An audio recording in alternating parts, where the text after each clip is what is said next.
Everyone wants to be famous, and almost no one is prepared for what happens next. I'm not talking about public scandals or careers collapsing overnight. I'm not talking about headlines, controversies, or viral breakdowns that the world gets to watch and judge. I'm talking about something much quieter, much darker, and honestly, far more disturbing. A slow psychological unraveling that doesn't happen in front of cameras. It happens internally, silently, gradually. A kind of breakdown that most people would never even recognize, because on the outside, everything still looks perfect. A psychological collapse that happens at the very top. To people who had everything most people spend their entire lives chasing. People who looked completely fine on the outside, successful, admired, envied, until suddenly, they weren't. And here's what makes this even more unsettling. This isn't speculation. This isn't some dramatic theory. This isn't opinion. The research is clear. Scientists have studied it in depth. Psychiatrists have documented it across decades. The data is there. It's consistent. It repeats. It tells the same story again and again, but almost nobody talks about it. Because the dream of fame is just too seductive to question. It's too deeply wired into culture, too reinforced by social media, too glorified by everything we see online. So today, we're going to do something different. We're going to look at what fame actually does to a human being. Psychologically, physically, and even spiritually. Not through opinions, but through real research, real patterns, real outcomes. And by the end of this, you're not going to see fame the same way again. Let's start with something that sounds almost impossible. Being famous can kill you, literally. Researchers analyzed over 1,000 musicians, from Elvis to Eminem, and found something shocking. Famous pop stars had a mortality rate nearly twice as high as the general population. Twice. Not slightly higher, not marginally different, twice the risk. And this wasn't just a short-term spike. This wasn't just early fame chaos. The elevated risk lasted up to 25 years after they became famous. Think about that. That's not random. That's not coincidence. That's a pattern. A long-term, consistent, measurable pattern. And it gets worse. A separate study found that in the 21st century, the number of celebrities dying from drug-related causes has actually increased compared to the 20th century. So this isn't just dangerous.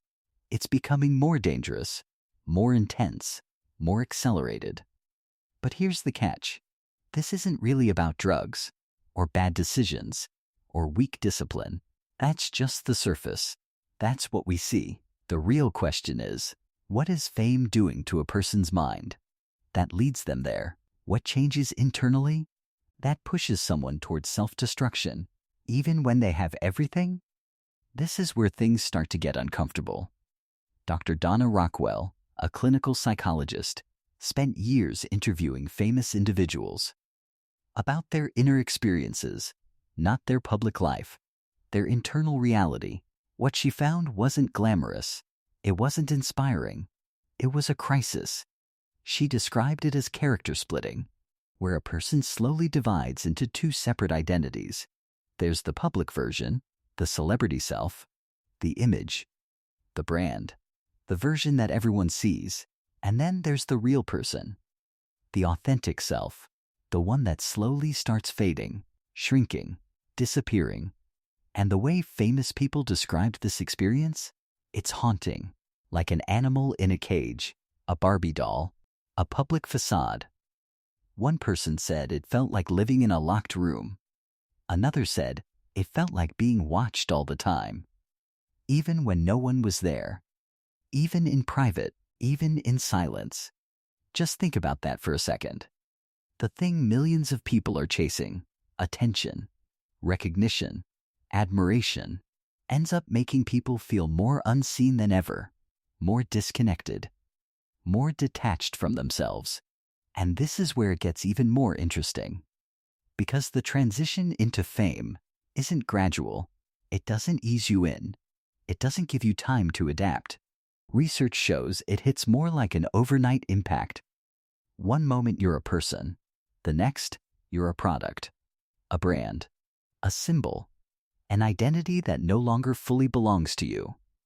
And no amount of money, management, or preparation can fully prepare you for what that feels like. And what does it feel like? Lonely.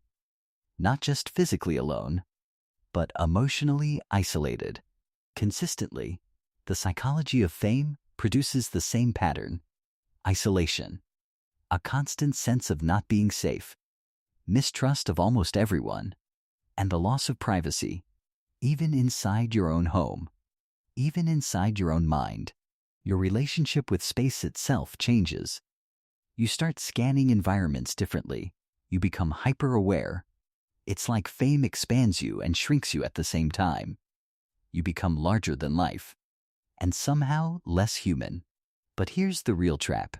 Even when celebrities feel all of this, even when they recognize the damage, most of them can't walk away, because alongside the pressure comes something incredibly powerful: wealth, access, admiration, special treatment, doors opening instantly, opportunities appearing effortlessly.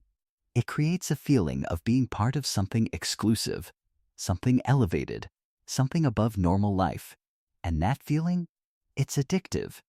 Fame, it turns out, behaves a lot like a drug. In fact, one former child star said he had been addicted to almost every substance imaginable. And the most addictive of all was fame itself. Let that sink in. More addictive than the substances. So now the question becomes, why do people chase it so hard in the first place? This is where things take a darker turn. A study called Dying to be Famous looked at the childhoods of deceased rock and pop stars, and it found something disturbing. Famous individuals were far more likely to have experienced difficult childhoods, abuse, neglect, unstable homes, emotional inconsistency, lack of validation. And here's the key detail. The more painful those early experiences were, the more likely their death was linked to substance abuse. In other words, many people don't chase fame because they feel amazing about themselves. They chase it because they don't.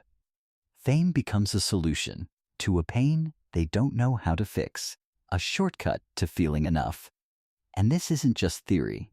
Matthew Perry talked about this openly. He said he didn't just want fame. He needed it.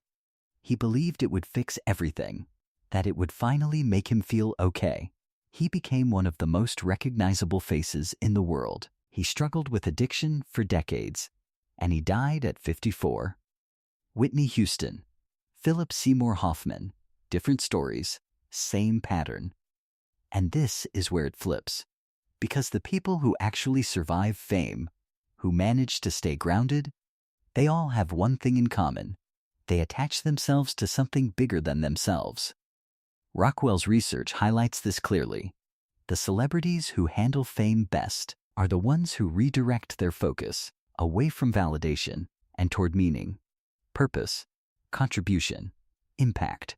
People like Bono, Matt Damon, Goldie Hawn, they don't use fame to prove their worth. They use it to create something beyond themselves. Because here's the uncomfortable truth. Fame promises to answer one question: am I enough? And it never does. You can have millions of followers, sell out arenas, win awards, and that question doesn't go away. It gets louder. Because it was never about the audience. It was always about something internal, something fame was never designed to fix. One older celebrity in Rockwell's study said it perfectly.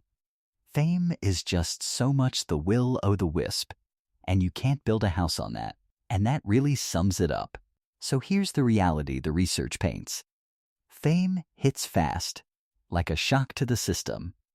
It splits your identity. It isolates you. It breeds mistrust and constant pressure. It's addictive, deeply addictive. And losing it can be just as dangerous as gaining it. It doubles your risk of early death, and it often attracts people who were already hurting, people who believed becoming known would finally make them feel okay. Most of the time, it doesn't. And in a world where fame is now easier and faster than ever, through social media, viral moments, reality TV, we're running a massive, uncontrolled experiment on human psychology. People are becoming famous quicker, with less preparation, and less emotional stability than ever before. And the consequences? They're only getting worse. This is the part nobody tells you. Fame isn't the destination, it's a test. And the only people who pass it are the ones who realize their worth was never meant to be decided by an audience in the first place. If this made you think, especially about why people chase fame at all, there's another video on this channel that dives deeper into the psychology of validation and what actually fills that void. You might want to watch that next.